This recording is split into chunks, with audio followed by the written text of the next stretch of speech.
gabi po mga kalakbay. Welcome po sa isa na namang edisyon ng inyong programang Tinta ng Santo Papa, kung saan pinag-aaralan, pinagninilayan at halinawa po ay isinasabuhay rin po natin ang mga turo at aral ng ating mahal na Santo Papa. Rito pa rin po sa inyong paboritong himpilan, ang Radyo Maria Philippines, bringing Christ into your home. Isang mapagpalang gabi po sa ating lahat. At yun nga po, good news ay nakalabas na po ng ospital si Pope Francis. Ilang araw na po ang nakakaraan at patuloy po ang kanyang recovery. So patuloy pa rin po ang ating mga panalangin para sa kanyang tuluyan at agaran at ganap na paggaling. No? Lalong-lalo na po pagdiwang natin ng anibersaryo ng kanyang pagkaluklok bilang Papa noong March 19, no, kapistahan ni San Jose. So patuloy po nating ipanalangin si Pope Francis, no, sana po ay tuloy-tuloy, no, yun pong kanyang recovery. At gayon din po mga kalakbay, no, tayo po ay nasa bagong buwan na, no, April, no, kakapagdiwang nga po natin ng April Fool's Day, no? Sana po ay wala naman po sa inyong naloko, no? At gayon din po sa mga kapatid nating Muslim, no, ang kanilang pagdiriwang ng Idil Fitr, no, na ngayon po ay isa ng national holiday rin, no, bilang pagkilala sa ating mga kapatid na Muslim, no. Kaya nga po ang dami po nating mga biyayang dapat ipagpasalamat sa Panginoong Diyos, no, na hindi lang po bilang bansa, ngunit bilang mga individual para sa kanyang patuloy na pagkilos sa ating buhay at pagpapala sa ating lahat. Kaya nga po, na napaka-angkop na tayo ay magsimula sa gabing ito sa pamamagitan ng isang maikling panalangin. Sa ngalan ng Ama at ng Anak at ng Espiritu Santo. Amen. Panginoong Diyos, nagpapasalamat po kami para sa isa na namang pagkakataon na kami ay magsama-sama, magnilay, mag-aral at harinawa po ay magsabuhay ng mga turo at sulat ng aming mahal na si Papa Francisco. Sa panahong ito ng Kwaresma, nawa po ay patuloy naming pagnilayan ang kanyang mga aral tungkol sa mahal na puso ni Jesus upang lalo pa po naming makilala ang iyong anak at mapalapit sa kanya, lalong-lalo na po, no, sa nalalapit naming paggudita sa kanyang pagpapakasakit, pagkamatay at muling pagkabuhay. Tinataas po namin sa inyo ang aming minamahal na Santo Papang si Papa Francisco sa mga araw na ito na siya ay nagpapagaling. Sana po ay tuloy-tuloy na manumbalik ang kanyang mabuting kalusugan upang patuloy niya pong mapaglingkuran ng iyong minamahal na kawan. Gayon din, Panginoon, itinataas po namin sa inyo ang lahat ng mga nakikinig sa programang ito, Tinta ng Santo Papa, at sumusubaybay sa himpilang ito ang Radyo Maria Philippines. Lalong-lalo na po yung mga may mabibigat na pinagdadaanan sa panahong ito, yung mga may sakit, may mga suliranin sa buhay. Nawa po ay lokoban mo, yakapin at haplusin ng iyong mapagpala at mapagpagaling na kamay. At sa iyong patuloy na pagbibiyaya sa amin, nawa kami po, Panginoon, ay matutuling maging biyaya sa aming kapwa. Lalong-lalo na po sa mga higit na nangangailangan. Lahat po ng ito'y samo namin hiling sa pamamagitan ng aming mahal na Inong si Maria sa matamis na ngalan ng iyong anak, aming Panginoong si Jesus.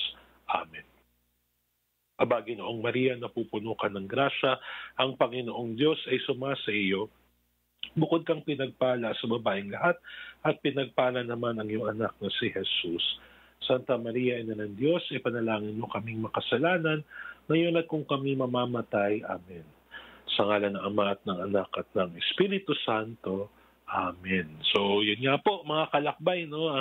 Tayo po ay nasa buwan na ng Abril at nung nakaraang linggo po ay pinagdiwang na natin ang Laetare Sunday. No? Yun po yung, kung napansin nyo po, ay biglang nakapink o rose ang ating mga kaparian, no? At sa misa. At ang ibig sabihin po nito, katulad ng Gaudete Sunday sa Adbiento, no, ay nalalapit na po ang katapusan ng ating panahon ng pagpepenitensya. No? Pag Adbiento po, may 4 na linggo. Sa second to the last week, third Sunday of Advent, ay Gaudete Sunday, yung violet po na tanda ng pagsisisi at pagpepenitensya ay mapapalitan ng pink na tanda naman po ng galak. Gayon din po sa Kwaresma, no, may 5 linggo ng pagsisisi, pagpepenitensya, no. Sa ika-4 na linggo, second to the last, mapapalitan rin po ang kulay violet ng kulay rosas, no, kulay pink.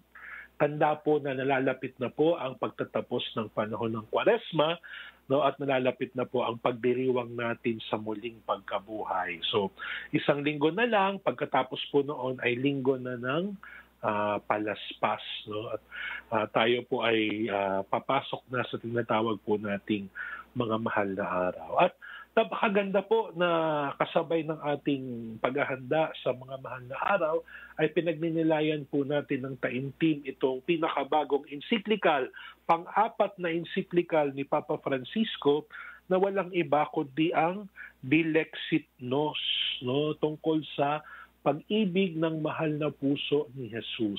Sa unang kabanata ay pinag-usapan po natin ano ba ang ibig sabihin natin ng puso.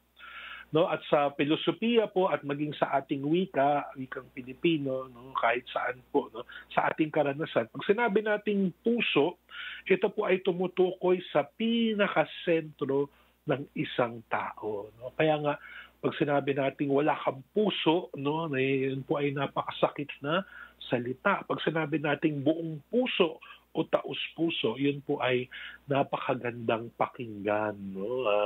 Kaya nga po mahalaga daw na magkaroon ng puso. Lalong-lalo na po sa panahon ngayon na minsan po ang puso ay naiuugnay at minsan nga po, no, iniisip natin ang puso ay kabaliktaran ng isip, no? Iniisip po na gano'n na sana daw, no, para mabawas-bawasan yung mga medyo tatanga-tanga sa mundo, magkaroon daw ng araw ng mga isip, hindi lang araw ng mga puso. Ngunit ipinapaalala po natin sa atin ni Papa Francisco sa unang kabanata ng Dilexit Nos na may sariling karunungan ang puso. At sa totoo lang, dapat na muling papaghariin natin ang puso dahil ang puso ay may lohika, may karunungan na mas mahalaga sa karunungan ng isip. Kasi po yung isip, sabi niya, may tendency na maging mapagbilang, may tendency na maging competitive, no? May tendency na maging makasarili. Ngunit ang puso, no, ay mapagmahal, ang puso ay mapagbigay, ang puso ay mapagparaya. No? At nandiyan po sa puso ang magagandang katangian natin bilang tao. Kaya nga po, madalas natin pinapayo sa ating mga anak, sa ating mga kaibigan, gamitin mo ang isip mo, no? Pero baka po mas mainam din na sabihin natin, ipaalala natin, gamitin mo ang puso mo. No, 1 linggo naman po, no, sa pagtalakay natin sa ikalawang kabanata, no, hindi po pala ng 1 linggo, nung 3rd Sunday of March, no, kapistahan ni San Jose, ay pinag-usapan naman natin ang puso ng ating Panginoong Hesukristo ayon sa matatagpuan sa banal na kasulatan. At napakaangkop nga po, ito ay pumatak sa dakilang kapistahan ni San Jose, no, ang tumayong ama ng ating Panginoong Jesus dito sa lupa. At yun po, no, nasabi natin na yung puso ng Panginoon, pusong mapagmahal, pusong taong-tao, katulad din po ng pagninilay ni Papa Francisco, ay marahil natuto mula sa mabuting halimbawa ni na Maria at ni San Jose. No, kung gaano ang mahal na Birheng Maria ay mapagtalima sa Diyos, masunurin, mapagmahal, no, doon natuto si Jesus. Gayon din sa kanyang amain na si San Jose. No, kaya nga po may pusong tao sa puso ng Diyos. Ang Diyos mismo ay may puso. No, at puso ito ng tao, nakuha ni Jesus kay Maria, natuto ang pusong itong magmahal mula kay San Jose. No, napakaganda. At makikita natin yung gaano ka mapagmahal na ang puso ni Jesus. No, halimbawa po, nung nagugutom yung mga tao, napakaraming tao, may 5,000 nung kanilang binilang, no, wala pa po yung mga bata at yung mga babae. Yung mga apostol, sabi, pauwiin na yan, no, mag-oras na ng kakainin, wala siya ng kakainin, nung pakakain natin sa kanila. No. At si Jesus, no, nahabag siya doon sa mga tao na parang mga tupang walang pastol. No? Imagine nyo po ba, no? 5,000 no, doon. Sa ilang, wala silang mabibilhan, wala silang makakain. No? Kapag pagod na sila maghapon. At sabi ni Jesus, kayo na mismo ang gumawa ng paraan upang sila ay makakain. Gayon po ang pagmamahal ng Panginoong Jesus. Sa marami pang kabanata ng Ebanghelyo, no, kung paano niyang pinatawad, halimbawa ang babaeng nakiapid, kung paano niyang kinausap si Pedro, no, bago at pagkatapos ang kanyang pagkakanulo, no, kung paano niyang pinagaling ang mga may sakit. No, sa lahat ng engkwentro ni Jesus sa mga tao, makikita natin ang pag-ibig ng kanyang mahal na puso, punong-puno ng pagmamahal. At syempre, higit sa lahat po, doon sa kahoy ng krus, kung saan ibinigay niya hanggang sa huling patak ng kanyang dugo, no, ang lahat ng kanyang pag-ibig para sa atin, para po sa ating kaligtasan. Kaya nga po, napakaganda, no, pag nilayan. Maikli lang po, no, hindi ko po sigurado, pero palagay ko ito ang pinakamaikling chapter dito sa Dilexit, no, ilang bilang lamang, ilang pahina lamang, ngunit napakayaman dahil ito po ay nagpapakita sa puso ni Jesus, no. Isa nga po sa mga paborito ko dito, yung dinidescribe po niya yung pagtangis, no, pagtangis ni Jesus, na si Jesus mismo ay naranasan kung paano malungkot, malugmok, no, tumangis, no, dahil sa kawalan ng pananampalataya ng mga tao. Hindi ko po alam, lahat na siguro ng emosyon, no, nagsama-sama, yung nalulungkot siya, sasapitin nila, yung naiinis siya kasi di sila nakikinig, yung napapagod na siya, no, gusto niya nang bumitiw at sumuko. Lahat po ng ating mga pinagdadaanan sa buhay, minsan din pong naramdaman ng puso ni Jesus. Kaya nga po, maaari tayong lumapit sa puso ni Jesus at tiyak, garantisado po mga kalakbay, no, tiyak na mauunawaan po niya tayo dahil siya mismo ay dumanas ng mga bagay na ito. At ngayong gabi naman po, no, pag-uusapan natin, isa na namang bagong kabanata, no, at ang pamagat po ng kabanata ay napakaganda. Ito ang pusong labis na nagmamahal. No, galing po mismo sa mga salita ng ating Panginoong Jesus noong siya ay nagpakita kay Santa Maria Margarita Alacoque, no, sa Pransya 350 years ago, no, na ang sabi po niya nung kanyang ipinakita ang kanyang puso, ito ang pusong labis na nagmamahal. So ano po ba ang kahulugan ng debosyon sa mahal na puso ni Jesus na ito? Lalong-lalo na po sa larawan ng mahal na puso. Pakinggan po natin ang mga salita ng Santo Papa. Ang debosyon sa puso ni Kristo ay hindi pagpaparangal sa isang bahagi ng katawan na hiwalay sa persona ni Jesus. Ang ating tinutunghayan at sinasamba ay ang buong Hesukristo, ang anak ng Diyos na nagkatawang tao, na isinasalarawan ng isang imahe kung saan tampok ang kanyang puso. Ang pusong laman ay may mamamalas bilang natatanging tanda ng kaloob-looban ng anak na nagkatawang tao at ng kanyang pag-ibig bilang Diyos at bilang tao. Higit sa kahit alin pang bahagi ng kanyang katawan, ang puso ni Jesus ang likas na tanda at simbolo ng kanyang walang hanggang pag-ibig. Katulad nga ho ng sinabi natin nung unang kabanata, no? Ang puso ay kumakatawan sa buong katawan, sa buong tao, sa buong persona ni Jesus. Kaya nga po, hindi natin pinaparangalan ng isang body part, no? Kasi po sa ating tradisyon, no, lalo na po sa lumang kalendaryo, bago po ireforma ng ikalawang Konsilyo Vaticano at ang reforma sa liturhika na kaakibat nito, no, ang kalendaryo ng simbahan, marami pong mga kapistahan noon, no, na patungkol sa mga bahagi ng katawan ng Panginoon.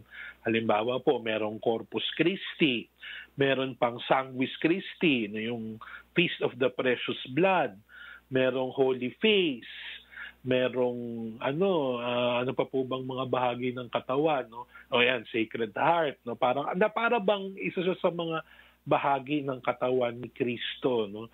Pag tinignan mo yung mga nobena to the Holy Shoulder, nobena to the Sacred Head, no? Meron pa po noon, no, may picture kami sa bahay ng Panginoong Jesus. Ang tawag po ng tatay ko ay The Eye. Kasi kahit saan ka po magpunta ay parang nakatingin sa iyo. So pati mata ni Jesus meron din, no? Pero ito po sinasabi ng Papa, pag sinabi nating puso, no, ang buong persona ng ikalawang persona ng banal na Santatlo, no, walang iba kundi ang ating Panginoong Hesukristo. Sabi ng Papa, paragraph 49, mahalagang makita na ang ating ugnayan sa persona ni Hesukristo ay pakikipagkaibigan at pagsamba habang naaakit tayo ng kanyang pag-ibig na isinasalarawan ng imahe ng kanyang puso. Pinararangalan natin ang imaheng ito, ngunit ang ating pagsamba ay nakalaan lamang sa buhay na Kristo, sa kanyang pagka-Diyos at ganap na pagkatao, upang mayakap tayo ng kanyang pagmamahal bilang Diyos at bilang tao. Yan po napakalinaw na inuulit po sa atin ni Papa Francisco. Ang pagsamba ay nakalaan lamang sa buhay na Kristo, sa kanyang pagka-Diyos at ganap na pagkatao. Ano naman po ang sa imahen? Pagpaparangal na nakatuon pa rin sa buhay na Kristo. No? Kaya po, lalong-lalo na po ngayon, mag-Holy Week, no? Usong-uso yung mga poon, no? Alam naman po natin gaano kahalaga sa ating pananampalataya ang mga santo, no? Mga larawan, mga imahen ng Panginoong Hesus, ng mahal na Birhen, ng mga banal, no? Mga anghel sa langit, ay sa kabila po ng halaga nila sa ating pananampalataya dahil nagagamit po sila ng Diyos. No, hindi lamang upang mapalapit tayo sa Kanya, pero upang mapalapit din siya sa atin. No, may mga imahen po na maraming taon nang pinaparangalan ng bayan ng Diyos. Maraming mga henerasyon na ang nanalangin. No? Kaya nga po, marami na ring himala ang naranasan ng mga tao, no, sa mga imahen na ito. Kaya nga talagang daluyan ng biyaya, parang mga tulay ang mga imahen para tayo ay makalapit sa Diyos at ang Diyos makalapit sa atin at maipadama ang kanyang pagmamahal at pagkalinga at paglingap sa atin. Ngunit, mga kalakbay, maliwanag po dapat, ang mga imahen ay hindi po natin sinasamba dahil ang pagsamba ay sa Diyos lamang. Yung mga imahen ay kasangkapan lamang ng Diyos, instrumento ng Diyos, no? Sabi nga po natin, upang tayo ay mapalapit sa Kanya at siya ay mapalapit rin sa atin. Parang tulay, kumbaga. No, wala naman po pong tao na gustong tumira sa tulay. No? Ang tulay po ay tinatawiran, hindi po tinatambayan. No? Di ba po? No? Gusto nating makatawid sa tulay. No? At marating ang ating destinasyon. Hindi po tayo hihinto dun sa mismo o titira halimbawa sa mismong tulay. No, wala naman pong nagnanais na tumira po doon. So, yun po, no, kaya pwede nyo rin pong sabihin, no, picture, no, na isang larawan na nagpapaalala. Bagamat sa atin pong tradisyon, hindi lang po ito basta picture hindi lang po basta nagpapaalala, pero talagang nagagamit po ng Diyos at ginagamit talaga ng Diyos upang ipadama sa atin ang kanyang pagmamahal. Halimbawa po, naalala ko nung bata ako, deboto po kami ng mahal na Birhen ng Peña Francia. No? At siyempre po, para sa mga Bicolano, pag nakikita po nila ang imahe ng mahal na Birhen ng Peña Francia, saan man nila makita ito at matagpuan ito, para po silang may nanay na nakakasalubong. Para po kaming nakakasalubong namin ng aming ina, no, ang aming ina, na walang iba kundi ang mahal na Birhen, nagpapadama ng kanyang pagmamahal. At sa aming mga pangangailangan, sa aming mga suliranin sa buhay, nakakadulog kami at lagi pong nakakatanggap ng kanyang tulong at pagkalinga. So yun po ang mga imahen, no? At napakahalaga po dito sa ating pananampalatayang Katoliko. Ngunit paalala ni Papa Francisco, number 50, No, ano man ang imaheng ginagamit, malinaw na ang buhay na puso ni Hesukristo, hindi ang pagsasalarawan dito ang pinag-uukulan ng ating pagsamba, sapagkat bahagi ito ng kanyang katawang muling nabuhay na hindi na maihihiwalay sa anak ng Diyos na umako sa katawang ito magpakailanman. Sinasamba natin ito dahil ito ang puso ng persona ng salita at hindi na ito mahihiwalay sa Kanya. Hindi natin ito sinasamba sa ganang sarili nito, ngunit dahil sa pusong ito, buhay ang anak ng Diyos na nagkatawang tao, iniibig tayo at tinutulutan rin tayong ibigin siya. Datapwat anumang pagmamahal o pagsamba sa pusong ito ay tunay at totoong inuukol kay Kristo mismo. Dahil kusa itong nagtuturo sa Kanya at nagsisilbi bilang isang simbolo at madamdaming larawan ng walang hanggang pag-ibig ni Kristo. So, minsan po kasi yung mga tao attached sa isang imahen. Pero ang pangalan ni Papa Francisco, ano man ang imahen, ang mahalaga po ay ang pinararangalan sa pamamagitan ng imahen. Si Kristo, ang buhay na Kristo. Yung iba nga ay nagko-contest pa. Ay, mas maganda ang Divine Mercy kaysa sa Sacred Heart. Yung Sacred Heart na luma na yan. Sacred Heart is out, Divine Mercy is in. Pareho lang naman po yung Kristong pinararangalan. Kahit po minsan sa mga larawan ng mahal na birhen, sasabihin, ay, mas maganda si Our Lady of Fatima kaysa kay Our Lady of Lourdes. O kaya, mas marami kang brilyante si Our Lady of Lanabal kaysa kay Our Lady of Manawag. Doon tayo humingi, baka bigyan tayo ng isa sa mga brilyante. Ginawa nating Encantadia ang mahal na birhen, hihingi tayo ng brilyante. Hindi po ganon. Isa lamang po ang mahal na birhen na ating pinararangalan sa iba-ibang titulo, sa iba-ibang ayos, sa iba-ibang damit. Ngunit iisa lang ang mahal na birhen. Gayon din sa ating Panginoon, ang Santo Niño, ang Nazareno, Sacred Heart, Divine Mercy, Good Shepherd. Lahat po ng mga ito, ang buhay na Kristo at ang buhay na puso ni Kristo ang pinararangalan. Kaya nga po yung iba sasabihin, ito kasing original na imahin namin ng Sacred Heart. Hindi ito pwedeng palitan. Ito ay milagroso. Na para pong ang nagmimilagro ay yung mismong imahen.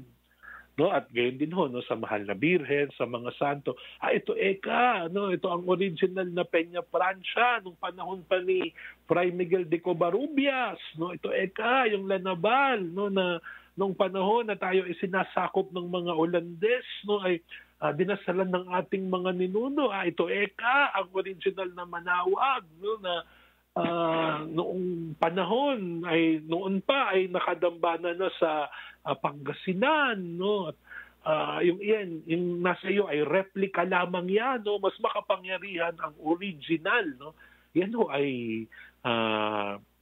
hindi na po maganda pag ganyan ang usapan. Pag ganyan ang usapan, tawag na po dyan ay superstition. Kinakabit natin yung kapangyarihan hindi na po sa Diyos o sa mahal na birhen o sa mga banal ng Diyos, ngunit ikinakabit na po natin doon sa imahen na para bang yun ay anting-anting. Opo, historically, ang imahen na ito ay matagal nang ginamit ng Diyos upang mapalapit ang mga tao sa Kanya at makapagdulot siya ng mga himala at tulong sa mga tao. Ngunit ang Diyos pa rin ang pinanggagalingan ng mga himala. Hindi po yung mismong imahen. Hindi po yan parang magic o parang anting-anting na kumbaga ay may power na sa mismong sarili ng imahen. Hindi po. Kaya nga po, sabi po ng Papa sa paragraph 51, sa kadahilanang ito, hindi dapat ikabahala na ang debusyong ito ay makakalito o maglalayo sa atin mula kay Jesus at sa kanyang pag-ibig. Sa isang likas at direktang paraan, tinuturo tayo nito sa Kanya at sa Kanya lamang, na nag-aanyaya sa atin tungo sa isang napakagandang pagkakaibigan na puno ng pag-uusap, lambing, tiwala at pagsamba.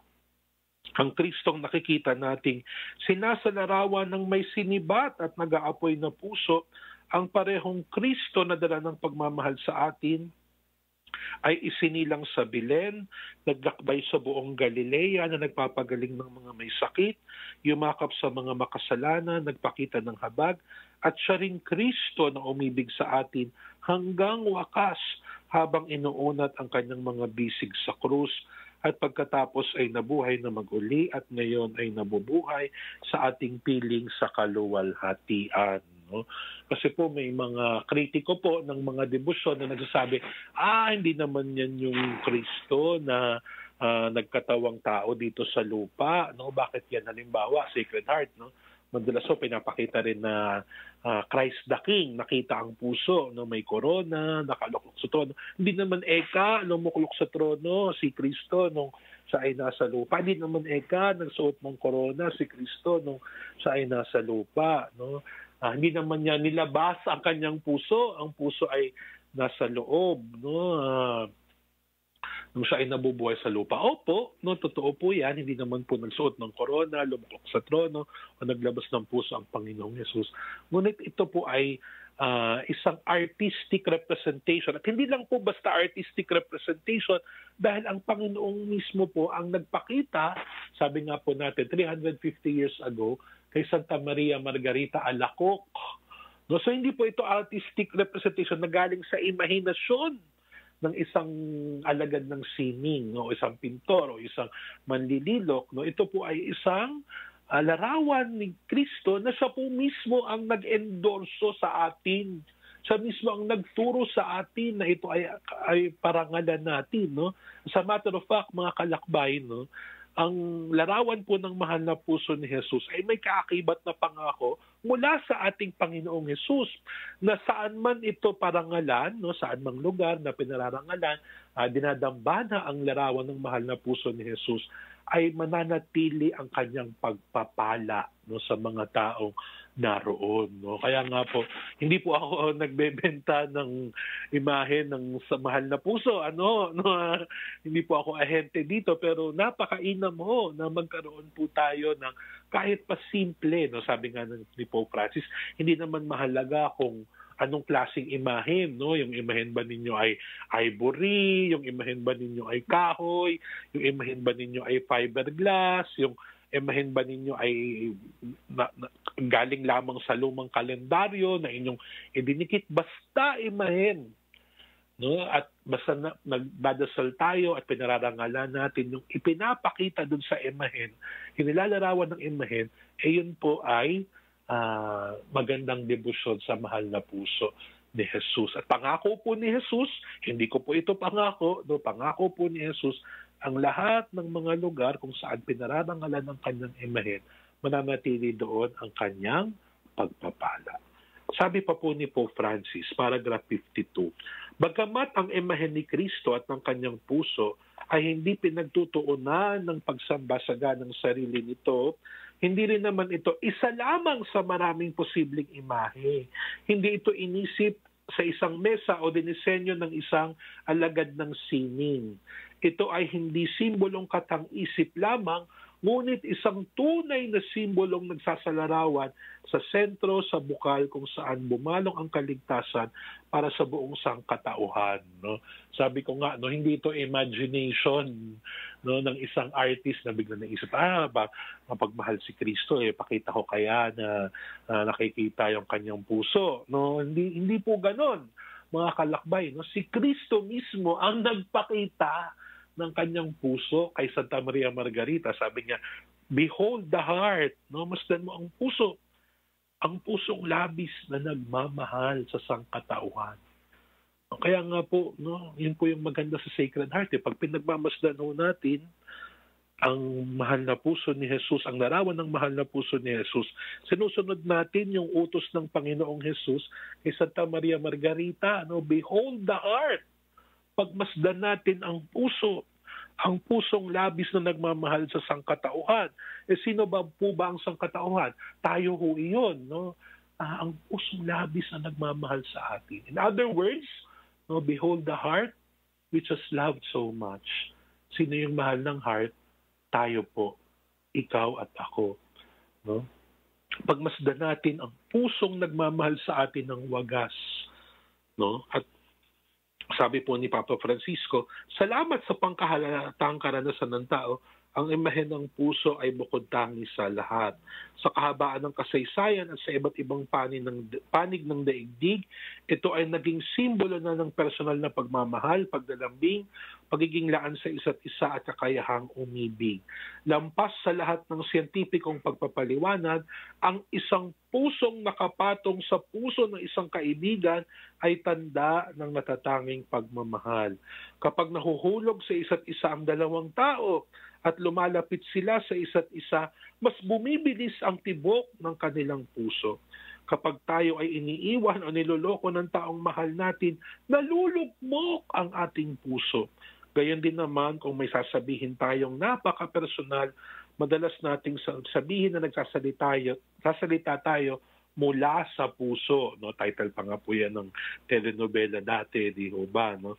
Sinasalamin ng lengguwahe ng tula ang kapangyarihan ng mga karanasang ito. Sa kahabaan ng kasaysayan, nagtamo ang puso ng isang natatanging simbolikong kahulugan na lampas sa pangkaraniwan lamang.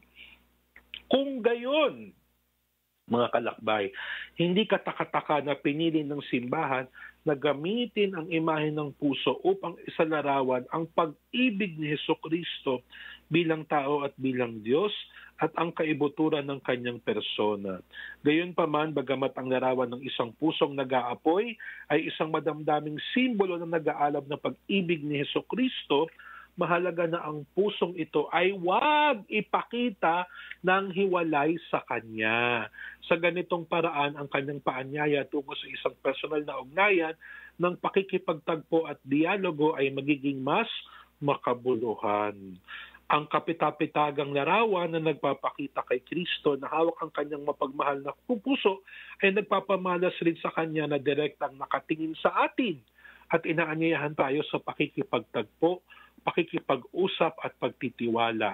Pinapakita nito ang kanyang malalakas na kamay na kaya tayong alalayan at ang kanyang mga labi na personal na nangungusap sa bawat isa sa atin. No? Actually po, nung konting background, chika, no? Hindi naman po controversial, pero nung dinidisenyo po namin ang pabalat nitong edisyon sa Pilipino ng Dilexit-Nos, sabi ko po, nako, no, yung unang disenyo po kasi itong naging final, ito po yung una, no. Nung una po, sabi ko, kabilin-bilinan ni Pope Francis, wag ipapakita yung puso na puso lang, no. Naikwento ko po kay Father Vic De Jesus, yung National Director po ng Pope's Worldwide Prayer Network, Apostolado ng Panalangin, yung disenyo. Sabi ko nga po, Father, no, kabilin-bilinan ni Pope Francis, wag ipapakita na puso lang, tapos yung nasa cover ay puso lang. No. Ito ho pala, itong puso na nasa pabalat, kung meron ho kayong kopya o kung titignan ho ninyo sa internet, ito po yung sketch ni St. Margaret Mary, no, na makikita yung puso ni Jesus. At puso lang, no, nag-aapoy, napapaligiran ng tinik, nandun po yung sugat na galing sa sibat, na pangingibabawan ng krus. No? At ito po ay sketch ni St. Margaret sa nakita niya. No? Pero yun nga po, kalaunan, pinapakita po kasi yung puso na puso lang, no, na hiwalay sa katawan. Minsan makikita ninyo sa istola halimbawa, no, yung puso, tapos minsan po bato-bato sa langit, tamaan, wag magalit, no, kasi may minsan po nauuso, no, yung puso ay nasa gitna, no, nakatapat sa puso ni Father. Parang si Father tuloy yung Sacred Heart, no? At yung puso ng Panginoon ay puso niya, hindi naman puso si Jesus. No, minsan naman ilalagay yung puso, no? Puso ni Jesus, puso ni Maria, doon sa magkabilang gilid ng stola. Parang si Father ay may dalawang puso. Pag sinuot niya, no, naging salawahan pa ang kanyang puso, no? Isang puso ng Panginoon at puso ng mahal na Birhen, no? Yung iba naman ilalagay halimbawa sa altar, no, nakaukit doon yung mga puso. Kung kung ako po ang naalala ko doon minsan yung, alam niyo po yung sa science lab, no? Sa UST po, nagtuturo ako sa Faculty of Medicine. Doon po sa isang pasilyo namin, naka-display yung mga organ, no? At naka-display yung liver, yung parang ganun po yung dating, no, puso lamang. Kaya nga po, normally, no, hindi po natin ipinilalarawan ang mahal na puso na hiwalay doon sa katawan. Kasi nga po, no, ang gusto natin ay maunawaan ang puso ni Jesus, no, na bahagi ito ng kanyang katawan. At ito po ay matagal ng dekreto ng simbahan. Mababasa po natin sa footnote, no, footnote number 33. Basahin ko rin po, no, dahil mahalaga ito. Sa ganitong paraan, mauunawaan natin kung bakit ipinagbawal ng simbahan ang paglalagay sa altar ng mga larawan ng puso lamang ni na Jesus o Maria, no. Pinagbabawal, no, pinagbabawal, no. By the way, na-mention din po ito sa First Plenary Council of the Philippines, no, na huwag sasambahin yung puso, no, huwag ipoprosesyon halimbawa na puso lang, no, na imagine nyo ba, no, nasa karos, alam niyo naman ng mga tao, no, minsan ano yung naiisip, no, bakit ganyan, no, puso lang, no, na para po bang hinugot mula sa kung saan, no, na wala po yung katawan, no. Kaya po dapat ang prinsipyo po diyan, dapat laging buo, no. Hindi ka rin naman dapat magprosesyon ng Panginoong Hesus tapos ulo lang, no, mukhang pugot, di ba? O ganun din po lalo na yung puso o yung braso lang o yung parang po nakakatakot, no, nakakilabot naman po pag ganun. Dapat laging buo, no. Sa labas ng liturhiya, sabi po ng Papa, para sa pribadong debosyon, maaaring gamitin ang simbolismo ng puso bilang tulong sa pagtuturo, larawang masining, o bilang tandang nag-aanyaya sa pagninilay sa pag-ibig ni Kristo. Subalit kaakibat nito ang panganib na ituring ang puso bilang obheto ng pagsamba, yung puso mismo, o espiritual na pakikipag-usap ng hiwalay sa persona ni Kristo. Kaya nga noong 31 Marso 1887 nagbigay ang kongregasyon ng isa pang katulad na tugon. No? Inulit po yung pagbabawal sa paglalarawan ng puso na puso lang, hiwalay sa katawan. No? Bagamat pwede po, no, for private devotion. At yun na lang po yung aming naging excuse kasi nga hindi po pala excuse. Yun na lang po yung aming naging kasi po ang ganda nung picture at yun nga po sketch mismo ni Margaret Mary, no, Saint Margaret Mary. So para po ma-retain, no, doon po sa cover at mas kaakit-akit nga naman po yung very striking po yung sketch ng puso ay ayun po, no, hindi naman po ito gamit sa misa, kumbaga hindi naman gagamitin sa altar, no, pero hangga't maaari po, lalo na for liturgical use, iwasan po natin yung pagpapakita ng puso na puso lang. Now we know. No? Kaya po kung may mga istola po kayong ganyan, unti-unti nyo na pong palitan. Hindi po dapat mga body parts na nakahiwalay po, no, sa katawan. Taglay rin ng puso, paragraph 55, ang bentahe na agad itong nakikilala bilang pinakamalalim at nagbubuklod na sentro ng katawan, isang pagpapamalas ng kabuuan ng tao. Hindi tulad ng iba pang bahagi ng katawan, bilang isang bahagi na kumakatawan sa kabuuan, madali natin itong mauunawaan kung tutunghayan natin ang hiwalay mula sa Panginoong mismo. Ang larawan ng puso ay dapat mag-akay sa atin upang tunghayan si Kristo sa kabuuhan ng kagandahan at kayamanan ng kanyang pagkatao at pagka-Diyos. No? So bagamat magigets, no, puso, no, pero yun nga po, no, kailangan makita natin si Kristo sa kanyang kabuuhan. No? Actually, kahit po anong imahen ni Kristo, kahit po yung buong Kristo halimbawa, kailangan makikita po natin si Kristo sa kabuuhan ng kanyang misteryo. No? Halimbawa po, may debosyon tayo sa Santo Niño. No? Nakikita po natin yung pagkabata ni Kristo. Ngunit si Kristo ay hindi naman po nanatiling isang sanggol o isang paslit. No, si Kristo po ay lumaki, no, siya po ay tumanda, siya po ay nagpakasakit, nabuhay na mag-uli, namatay na buhay na mag-uli, no. At lahat-lahat ng yan, no, hindi po siya nanatiling paslit. No? So, bagamat po pinararangalan natin yung pagkabata, huwag nating kalimutan na ang cute na Santo Niño ay ipapako sa krus para sa ating mga kasalanan. Kasi po baka ang relasyon natin sa Diyos, nakukyutan lang tayo sa Diyos. Ngunit nakakalimutan nating pagsisihan ng ating mga kasalanan na naging sanhi ng kanyang pagdurusa. No? Baka po yung debosyon natin sa Diyos, binibigyan lang natin, inaalayan halimbawa ng alam po ako, yung mga nag-aalay halimbawa ng candy sa Santo Niño o ng mga barya, inilalagay dun sa kanyang maliit na bag. No, hindi po natin nakakalimutan na si Kristo ang nag-alay ng lahat sa atin. Nag-alay ng kanyang katawan at dugo, nag-alay ng kanyang buhay para sa ating kaligtasan. Hindi po natin yan masusuklian man lamang o matutumbasan lalo ng kahit anong candy o kahit bigyan niyo pa ho ang Panginoon ng isang planta ng candy, no? Hindi po yan matutumbas. Hindi po niyan matutumbasan ang kanyang ginawa at sinakripisyo para sa atin, no? So yun po, no, dapat holistic ang ating debosyon, no? Ganyan din po pag nagdedebosyon tayo halimbawa ngayong mahal na araw, Nazareno, Santo Entierro, no? Hindi po natin pwedeng isipin na si Kristo ay nagpakasakit lang, no?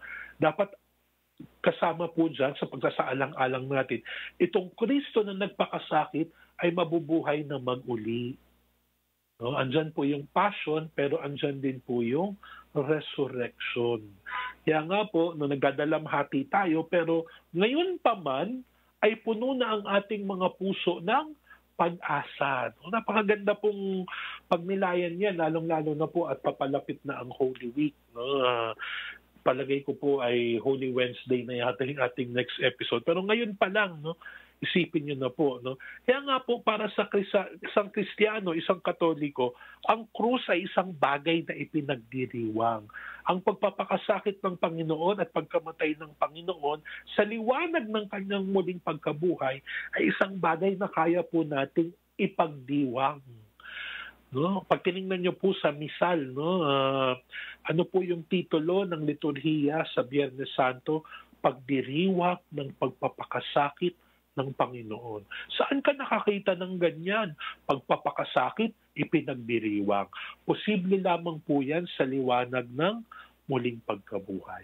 Dahil hindi nagtatapos ang pagpapakasakit ng Panginoon sa kamatayan at paghihirap. No, ito po ay nagdudulot, nagbubunga ng bago at walang hanggang buhay. So, looking at the whole Christ and the whole mystery of Christ, that's very important in considering our devotion. No? Actually po, sana lahat ng devotion ganyan. No? Kahit po sa mahal na Birhen, halimbawa, no? Bawa po, pinapakita natin ang mahal na Birhen bilang reyna.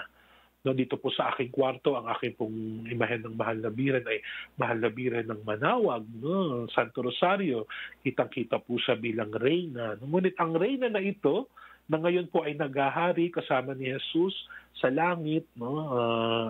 Bilang inang reyna, no? Siya po ay ina ng hari, kaya po siya ay tunay na inang reyna, ay ang mahal na Birhen rin na napakapayak, napakasimple, na minsan hong nagbigay ng kanyang oo sa Diyos nang dalawin siya ng anghel sa Nazareth.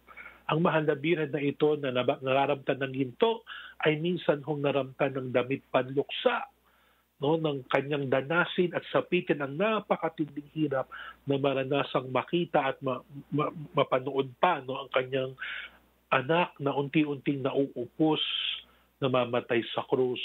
No? So, minsan po iniisip natin si Mama Mary parang gold, no, mga brilyante. No, hindi natin bago po siya naging reyna, no, at siya po ay tunay na reyna, no, siya po ay maraming pinagdaanan. Huwag po natin kalilimutan 'yon, mga kalakbay. Holistic view, no, kahit nga po yung mga santo, no, pag binasa po natin yung Gaudete et Exsultate, sabi ni Pope Francis, every saint, no, meron niyang pinagdaanan, no.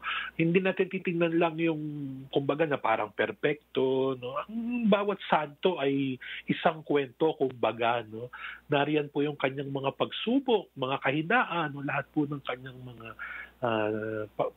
pinagdaanan para po masundan si Kristo, no? Siyempre po exception dyan ng mahal na birhen dahil ang mahal na birhen ay walang bahid ng kasalanan, pero maliban po sa mahal na birhen, no, practically all the saints, no, siguro isama na po natin din si San Jose, no, pero practically all the saints, no, ay meron pong mga pinagdaanan at meron pong mga pagkakamali at meron pong mga kanya-kanyang kahinaan. Kaya po hindi tayo dapat mawala ng loob, no? Hindi natin pwedeng sabihin na sila kasi santo sila, ako naman sinner lang ako, no? Hindi po, no, dapat lahat tayo ay inaangkin natin, inaari natin, tinawag tayo para maging banal. No? Huwag po natin kalilimutan yan. Ngayon, paragraph 56, no, sabi po ni Pope Francis, gaano man kaganda o natatangi ang iba't ibang imahe ng puso ni Jesus, kapag nagdarasal tayo sa mga ito, hindi dapat mangyari na may hinihingi sa mga ito o may bulag na pagtitiwalang ibinibigay sa mga ito tulad ng ginagawa dati ng mga hintil. Sa halip, sa pamamagitan ng mga imaheng ito na ating hinahalikan, niluluhuran at pinagpipitagan, ang sinasamba natin ay si Kristo. No? So, huwag pong gawing anito, anting-anting ang mga imahen. No? Gaano man kaganda o espesyal o natatangi. Kasi, ito yung original. No? Dito po sa amin sa po ay nakatira malapit sa UST. Malapit lang po sa amin yung Sacred Heart of Jesus Parish dito sa Santa Mesa. Nariyan ho yung pinakamatandang imahe ng Sacred Heart, no? Pag medyo naman po, lalayo ng kaunti, narito rin po yung National Shrine of the Sacred Heart, no? So may imahen rin po sila doon, National Shrine of the Sacred Heart, no? Pwede po yung sabihin ng iba, sa Brazil, nandun yung pinakamalaking imahen ng Sacred Heart, no? Para pong hindi naman po sa marami po akong kaibigang Buddhist, no? Yung iba sasabihin nila, yung Buddha namin gawa sa ginto, yung Buddha namin gawa sa jade, yung Buddha namin pinakamalaking Buddha sa buong mundo, yung Buddha namin pinakamataas na Buddha sa buong mundo, yung Buddha namin pinakamabigat na Buddha sa buong mundo, yung Buddha namin pinakamamahaling Buddha sa buong mundo, no? Hindi po ganoon, no? Pare-pareho lang po yung Buddha, no? Pagdating naman po sa mga larawan ng ating Panginoong Hesukristo, hindi ko po yan pinapantay sa Buddha, para example lang po, no? Pero pagdating po sa mga larawan ng ating Panginoong Hesukristo, wala pong mas makapangyarihan o mas espesyal, no? Siguro mas matanda, mas mamahalin, mas maganda yung pagkakagawa, pwedeng sabihin, no? Pero lahat po yan ay larawan lamang, no? Lahat po yan ay kasangkapan lamang upang mapalapit tayo sa Panginoon at siya rin po ay mapalapit sa atin. Kaya po, huwag natin pong ituring na parang yan po ay may magic o parang anting-anting na yan po ay may kapangyarihan na tumulong sa atin o magtigtas sa atin. Kaya nga sabi dito, no, hindi dapat mangyari na may hingi-hingi sa mga ito o bulag na pagtitiwalang binibigay sa mga ito, no? Ang hinihilingan ay yung mismong santo, yung mismong imahen. Kaya po tayo na pupulaan minsan ng mga ibang sekta, pero malinaw naman ho yung sinasabi ng ating doktrina, no? At hindi lang po ito sa mga imahen ng Sacred Heart o sa mga imahen ng Panginoon, sa lahat po ng imahen, no? Hindi yung iba, no? Pagdala ko ang imahen na ito, hindi ako tatabla ng bala, no? Meron po yung mga ganyan, nabibili sa may mga lumang simbahan, no? Yung mga medalyon, halimbawa, no? Hindi po dapat ganun ang turing natin, lalo sa mga banal na imahen, no? Yung iba, yung Saint Benedict Medal, halimbawa, no? Ginagawa po anting-anting, no? Hindi po, no? Hindi po pwedeng magkaroon ng blind trust sa mga kahit po mga sacramental, no? Kasi halimbawa, no, meron kang Saint Benedict Medal, pina-exercise mo pa sa Benedictine monks, no? Sa San Beda, kasi po may special silang blessing sa mga Saint Benedict Medal, o kahit dalhin mo pa yan dun sa kung saan pinanganak si Saint Benedict, o doon sa Monte Cassino, kung saan siya matagal na namalagi at kung saan naroon yung kanyang mga libingan. No? Kahit tadbarin mo ang katawan mo ng St. Benedict Medal, kung lumalapit, ikaw mismo ang lumalapit sa tukso, hindi ka lalayuan ng demonyo. No? Ikaw na mismo yung lumalapit. So, hindi po tayo pwedeng umasa sa medal lamang na magliligtas sa atin mula sa demonyo. Dapat tayo po makipagtulungan sa grasya ng Diyos sa tulong ng mga panalangin ni San Benito para po tayo ay mapalayo sa kasamaan. No? Ganon din po no, sa mahal na Birhen. Halimbawa, yung scapular. No, whosoever dies wearing the scapular will not suffer eternal fire. Ikaw naman, no, nilalapit mo yung sarili mo sa apoy ng impyerno, gumagawa ka ng mga kasalanang mortal. Tapos, porque may suot ka scapular, hindi ka mapupunta sa impyerno. Baka, hindi naman po tayo sasakalin ng mahal na Birhen. Joke lang po. Pero, di po ba, no, hindi naman po yun magic. Kumbaga. So, marami po tayong natutunan, hopefully, no, o kung ano man, kung dati na natin alam, no, na-refresh, hopefully, no, tungkol sa mga imahen. Kasi po, napakadelikadong pag-uusap nito, no. Lagi po tayong napupulaan dito ng iba nating mga kapatid, no, mga ibang sekta. At sana po may tama natin to, no, lalong-lalo na po sa mga kabataan. So, oras na naman po, no, napasarap ang ating kwentuhan. Tayo po ay mananalangin sa ngalan ng Ama, ng Anak, ng Espiritu Santo. Amen. Panginoong Diyos, salamat po sa isa na namang gabi ng pagtalakay, pag-aaral, pagninilay, hati nawa po ay pagsasabuhay ng mga turo at aral ni Papa Francisco. Salamat po sa biyaya ng mahal na puso ni Jesus. Nawa po ay matularan namin ang kanyang pagmamahal sa aming palagi ang pagtunghay sa larawan ng kanyang mahal na puso. Tulungan niyo rin po kami na parangalan ng wasto ang mga banal na imahen ng Panginoon, ng mahal na Birhen, ng mga santo, ng mga anghel, no, at gamitin ito ng wasto at huwag abusuhin bilang mga anting-anting o anito. Ngunit maging instrumento po nawa ang mga ito upang kami ay lalang mapalapit sa iyo at maranasan po namin ang iyong pagmamahal at pagkalinga sa amin. At muli po, tinataas namin ang bawat isa sa amin, nawa po sa iyong patuloy na pagpapala at walang sawang pagkalinga sa amin, kami rin po ay matutong magmahal sa aming kapwa, katulad ng pagmamahal ng mahal na puso ni Jesus. Lahat ng ito po ay aming samot dalangin sa pamamagitan ng mahal na Ina, ang aming mahal na Birheng Maria at ng puso ng pangalan ng iyong anak, ang aming Panginoong Jesucristo. Luwalhati sa Ama, sa Anak at sa Espiritu Santo, kapara ng sa unang-unang ngayon at kailanman at magpasawalang hanggan, siya nawa. Sa ngalan ng Ama, ng Anak at ng Espiritu Santo. Amen. Muli, ito po ang inyong lingkod, si Brother Leo. Magsama-sama tayo ulit sa susunod na Miyerkules, ikatlong Miyerkules ng buwan ng Abril. Dito pa rin po sa inyong paboritong programa, Tinta ng Santo Papa. Walang iba sa inyong himpilang sinusubaybayan ang Radyo Maria Philippines, bringing Christ into your home. Isang mapagpalang gabi po sa ating lahat.